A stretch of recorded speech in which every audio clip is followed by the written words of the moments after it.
જામનગર મહાનગરપાલિકા, જામનગર જિલ્લોના સાથે આજે વિવિધ વિકાસ કામોના ખાતમુહૂર્ત અને લોકાર્પણ પ્રસંગે આપણી સૌની સાથે મંચ ઉપર ઉપસ્થિત મારા સાથી મંત્રી શ્રી મોડુભાઈ બેરા, જામનગર મહાનગરપાલિકાના મેયર શ્રી વિનોદભાઈ ખીમસુરિયા, જામનગર જિલ્લા પંચાયતના પ્રમુખ શ્રી મહીબેન ગરસર, સાંસદ શ્રીમતી પૂનમબેન માડમ, મારા સાથી ધારાસભ્ય શ્રી દિવ્યેશભાઈ અકબરી, શ્રીમતી રીવાબા જાડેજા, શ્રી મેઘજીભાઈ ચાવડા, રાજ્યના મુખ્ય સચિવ શ્રી પંકજ જોશીજી, મંચ ઉપર ઉપસ્થિત સર્વ મહાનુભાવો, આમંત્રિત સર્વ મહાનુભાવો, અધિકારીગણ, પ્રેસ મીડિયાના મિત્રો, સૌને મારા નમસ્કાર. જામનગર ખરેખર વટ પાડી દીધો છે.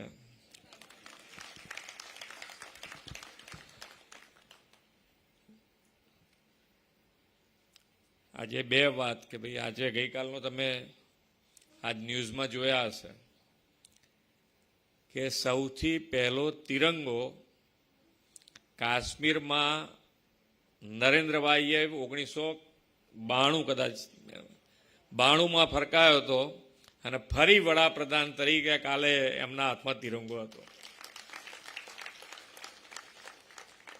એક ગૌરવપૂર્ણ ઘટના છે આપણા સૌ માટે. ઓપરેશન સિંદૂરની જ્વલંત સફળતા માટે વિશ્વ નેતા અને યશસ્વી વડાપ્રધાન શ્રી નરેન્દ્રભાઈ મોદી અને દેશની સેનાના સૌ જવાનોને આપણા સૌ વતી ખૂબ ખૂબ અભિનંદન પાઠવું છું. ઓપરેશન સિંદૂર હવે દેશવાસીઓ માટે રાષ્ટ્રહિત પ્રથમનો ભાવ જગાવનારું ચેતના આંદોલન બની ગયું છે. જામનગર તો ઓપરેશન સિંદૂર સાથે ખાસ નાતો છે. આ ઓપરેશનની સફળતા માટે મોદી સાહેબ અને સેનાના સૌથી પહેલા પત્ર લખીને અભિનંદન પણ આ નગરના રાજવી જામ સાહેબે આપ્યો હતો. વડાપ્રધાન શ્રી મોદી સાહેબ દેશની સુરક્ષાની સાથે વિકાસની રાજનીતિથી નવા ભારતનું નિર્માણ કરી રહ્યા છે. આદરણીય વડાપ્રધાનશ્રીના સુશાસન દાયિત્વના 11 વર્ષ પૂર્ણ થયા છે અને આ 11 વર્ષનો કાલખંડ સેવા, સમર્પણ અને સુશાસનનો બની રહ્યો છે. તેમણે દેશનું સેવા દાયિત્વ સંભાળ્યું ત્યારથી સેનાથી લઈને સામાન્ય માનવીની સુવિધા, સજ્જતા અને સુખાકારી માટે ઇન્ફ્રાસ્ટ્રક્ચર અને આધુનિકરણને પ્રાથમિકતા આપી છે. ઇન્ફ્રાસ્ટ્રક્ચર એટલે માત્ર મોટા માળખાઓ ઊભા કરી દેવા એવી પ્રણાલીને આદરણીય વડાપ્રધાનશ્રીએ ધડમૂળથી બદલી નાખી છે. ખાસ કરીને રેલવે, રોડ, હવાઈ સેવા સહિતની પરિવહન સેવાઓને વધુ સુવિધાયુક્ત બનાવીને ઇઝ ઓફ લિવિંગ વધારવાનો અભિગમ તેમણે અપનાવ્યો છે. ગુજરાતને તો વડાપ્રધાનશ્રીના આગવા વિઝન અને નેતૃત્વનો લાભ અઢી દાયકાથી મળી રહ્યો છે. શહેરની સુખાકારી એટલે નળ, ગટર, રસ્તાની માનસિકતામાંથી બહાર લાવીને મોદી સાહેબે શહેરને વિકાસના વાઇબ્રન્ટ કેન્દ્રો બનાવવાની શરૂઆત કરી હતી. અહીંયા બેઠેલા દરેક જણને ખબર હશે કે પહેલા આ 3 વસ્તુ એ પાયાની ગણાય અને એ પાયાની વસ્તુ માટે પણ કેટલી તકલીફો થતી અને પૂરી કરવા માટે પૈસાનું આયોજન ના હોય અને પૈસાનું આયોજન કરવા માટેની પણ મુશ્કેલી. જ્યારે અત્યારે તમે જુઓ તો લાખ 2 લાખ રૂપિયાનું કામ નહીં પણ કરોડનું કામ માટે અહીંયા બેઠેલા કોર્પોરેટર પાસે સામાન્ય જન આવી શકે છે. કેટલો મોટો બદલાવ માન્ય વડાપ્રધાનશ્રીના નેતૃત્વમાં શહેરી વિકાસ વર્ષ ઉજવ્યું ત્યારથી તમે જુઓ તો દરેકે દરેક સુવિધા આ નળ, ગટર, પાણીમાંથી બહાર નીકળીને ગાર્ડન ડેવલપમેન્ટ હોય, ઓવરબ્રિજ હોય, પાણીની ટાંકી હોય, ડ્રેનેજ નેટવર્ક હોય, એસટીપી પ્લાન્ટ હોય, જે શહેરને જે સુવિધા જોઈતી હોય એ પ્રમાણેનું આયોજન આખા ગુજરાતમાં થયું. અને આજે તમે 20 વર્ષ શહેરી વિકાસ વર્ષના અને આજે 2025માં આપણે ફરીથી માન્ય વડાપ્રધાનશ્રી એની શરૂઆત કરાઈ છે કે શહેરી વિકાસ વર્ષ આ 2025ને આપણે ફરીથી ઉજવવા જઈ રહ્યા છે. અને તમે બજેટની સાઈઝ જુઓ, બજેટની સાઈઝ પણ અત્યારે 30,000 કરોડ રૂપિયા શહેરી વિકાસ વર્ષ તરીકે આ વખતે બજેટમાં આપણે લીધા છે. અને 30,000 શહેરી વિકાસ વર્ષ ગઈ વખતનું બજેટ, ગયા વર્ષનું બજેટ લગભગ 24,000 કરોડ રૂપિયાની આસપાસ શહેરી વિકાસનું હતું. અને 24,000માંથી આ વખતે 30,000 રૂપિયા જ લઈ ગયા છે. મારો કહેવાનો તાત્પર્ય એ છે કે આ 30,000 કરોડ રૂપિયા અને 30,000 કરોડ રૂપિયા દર વર્ષે એમાં જે પણ વધારો થશે એ હવે આ 30,000 રૂપિયા ઉપર થશે. એટલે શહેરી અને શહેરીમાં થતા કોઈ પણ કામ માટે બજેટમાં તમને કોઈ તકલીફ ના પડે એવું મજબૂત આયોજન માન્ય વડાપ્રધાનશ્રીના નેતૃત્વ અને માર્ગદર્શનમાં ગુજરાત સરકારે કર્યું છે. હું ને મારી ટીમ પણ એની અંદર કાર્યરત રહીએ છીએ સર હંમેશ કે ભાઈ શહેરીજનો નહીં, દરેકે દરેક છેવાડાના માનવી સુધી આપણે કેવી રીતે સુખાકારી પહોંચાડી શકીએ એના માટેનો હર હંમેશ પ્રયત્ન કરતા હોઈએ છીએ. 1,00,000-2 લાખ રૂપિયાના કામની વાત બાજુ પર રહી. અત્યારે જે કામો થઈ રહ્યા છે અને તમે આજે અત્યારે જે પણ ફિલ્મ જોઈ તો એ ફિલ્મમાં જે પણ પિક્ચર તમે જોયા, પહેલા શું હતું કે ભાઈ પિક્ચર બતાડે પણ જમીન ઉપર વાસ્તવિકતા જ કંઈક જુદી હોય. અત્યારે તમે જે પણ જોયું છે એ દરેકે દરેક વસ્તુ જમીન ઉપર છે. માન્ય વડાપ્રધાનશ્રીએ હર હંમેશ જે પણ કીધું એ કરીને બતાડ્યું, જમીન ઉપર ઉતારીને બતાડ્યું છે. અને એટલે જ લોકોનો વિશ્વાસ રોજ બરોજ વધતો જાય છે. અને એના કારણે આજે જે હમણાં પૂનમબેન કહેતા હતા એમ કે ભાઈ આપણે વિશ્વની મોટી અર્થવ્યવસ્થા 4 નંબર ઉપર પહોંચ્યા છે અને આપણે 3જા નંબર ઉપર આગળ વધી રહ્યા છે. અને કેટલા ટૂંકા ગાળામાં. તો કે ભાઈ માન્ય વડાપ્રધાન શ્રી જ્યારે વડાપ્રધાન તરીકે બેઠા ત્યારે આપણે 11મા સ્થાન ઉપર હતા, આજે 4થા સ્થાન ઉપર આવ્યા છે. 4થા સ્થાન. દેશ અને દુનિયામાં આપણી ગૌરવ, દેશનું ગૌરવ માન્ય વડાપ્રધાનશ્રીના નેતૃત્વમાં વધી રહ્યું છે. ત્યારે આપણી પણ જવાબદારી છે. માન્ય વડાપ્રધાનશ્રીએ 9 એવા સંકલ્પો આપણને આપ્યા છે કે જેને આપણે રોજ બરોજ એમાંથી આપણાથી જે થઈ શકે એ આપણે કરવું જોઈએ. હમણાં જ 2 દિવસ પહેલા આપણે વિશ્વ પર્યાવરણ દિવસની ઉજવણી કરી અને એની અંદર એક પેડ માં કે નામ અને એક પેડ માં કે નામ અંતર્ગત ગયા વર્ષે આખા દેશમાં સૌથી વધારે વૃક્ષો ગુજરાતે વાવી અને 17.50 લાખ કરોડ વૃક્ષો વાવીને 2જા નંબરના સ્થાને ગુજરાત રહ્યું છે. અને આ વખતે પણ એની થીમ છે કે પ્લાસ્ટિક મુક્ત કેવી રીતે બનાવી શકાય, પ્લાસ્ટિકનો યુઝ જેટલો બને એટલો ઓછો કેવી રીતે કરી શકાય એના માટેનો પ્રયત્ન આપણે સૌએ આ પર્યાવરણ દિવસના દિવસે આપણે સંકલ્પ કરવાનો છે.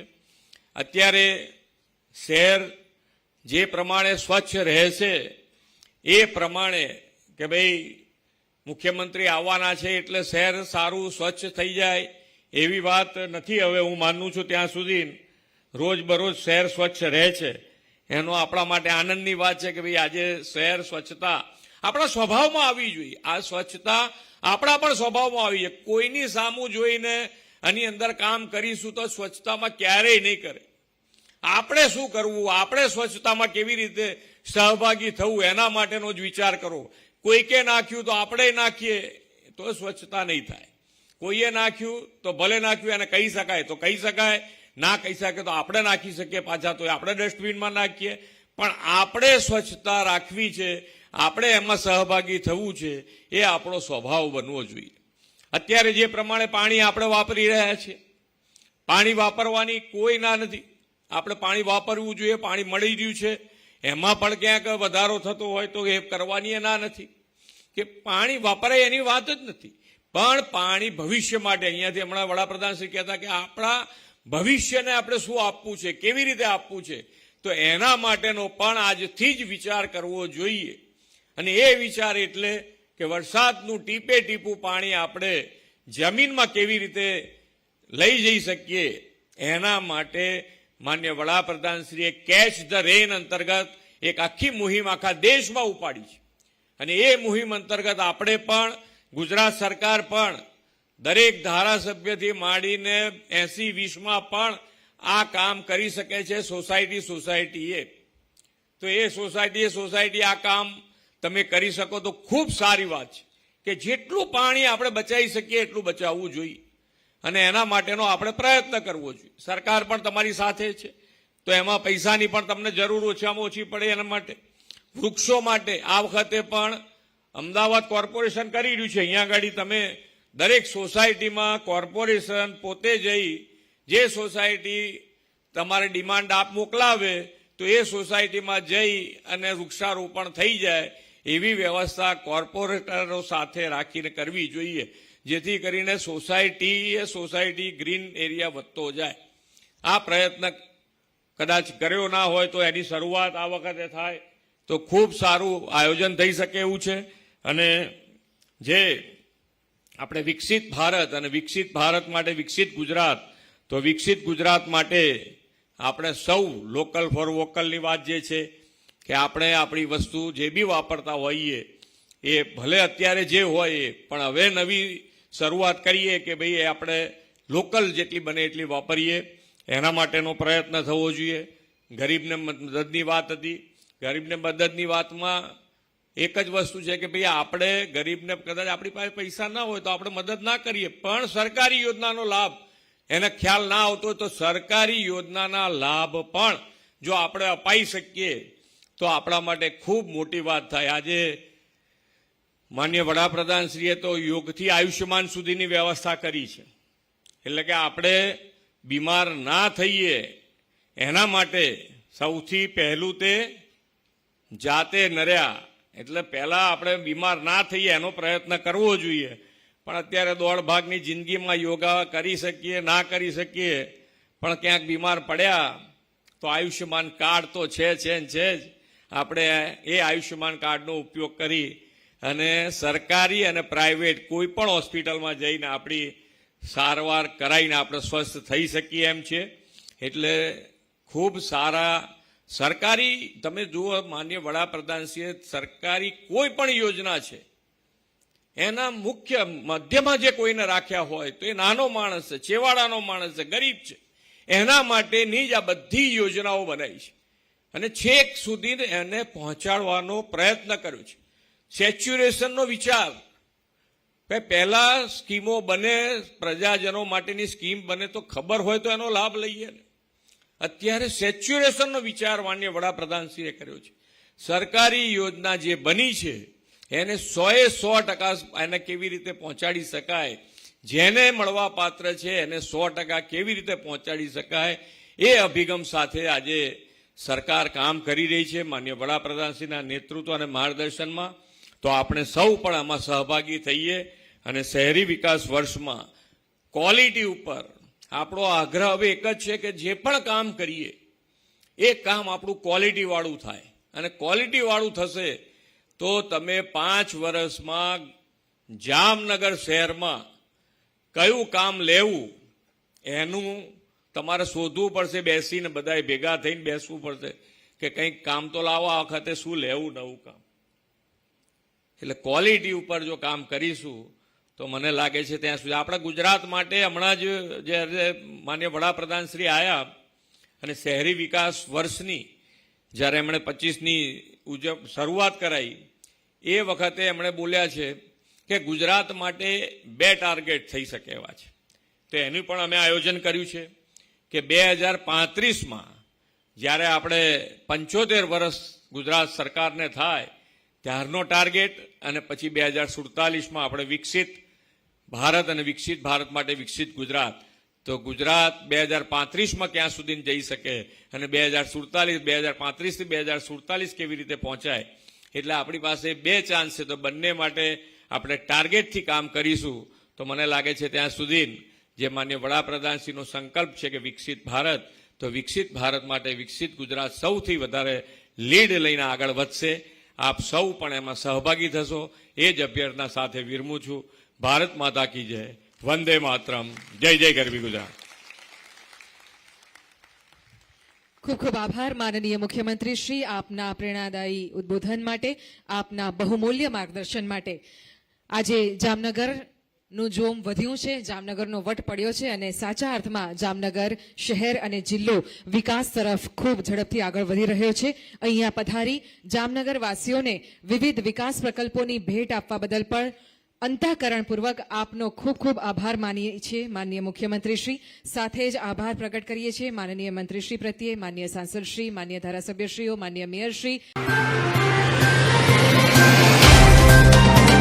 तो व्हाट्सएप, ट्विटर, फेसबुक, इंस्टा जहाँ भी आपका अकाउंट है, इसे शेयर बटन के द्वारा वहाँ पर शेयर करें.